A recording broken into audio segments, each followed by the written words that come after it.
திருக்குறள் அறத்துப்பால் கடவுள் வாழ்த்து. அகர முதல எழுத்தெல்லாம்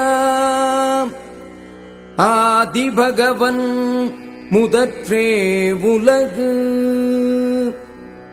எழுத்துக்கள் எல்லாம் அகரத்தை அடிப்படையாகக் கொண்டிருக்கின்றன. அதுபோல் உலகம் கடவுளை அடிப்படையாகக் கொண்டிருக்கின்றது. கற்றதனால் ஆய பயன் என் கொல் வாலறிவன் நற்றாள் தொழார் எனின்.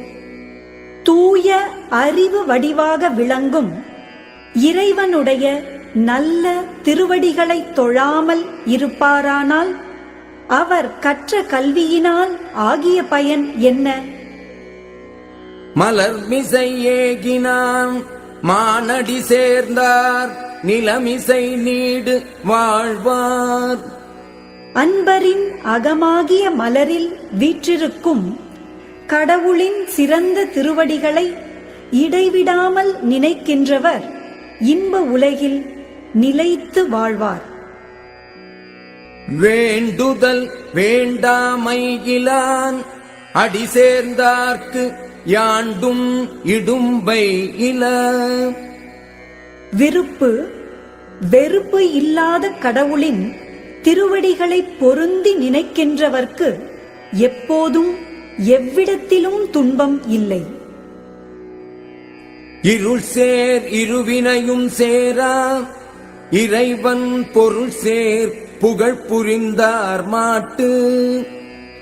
கடவுளின் உண்மை புகழை விரும்பி அன்பு செலுத்துகின்றவரிடம் அறியாமையால் விளையும் இருவகை வினையும் சேர்வதில்லை. பொறிவாயில் 5 அவித்தான் பொய்தீர் ஒழுக்க நெறி நின்றார் நீடு வாழ்வார். ஐம்பொறி வாயிலாகப் பிறக்கும் வேட்கைகளை அவித்த இறைவனுடைய பொய்யற்ற ஒழுக்க நெறியில் நின்றவர் நிலை பெற்ற நல்வாழ்க்கை வாழ்வர்.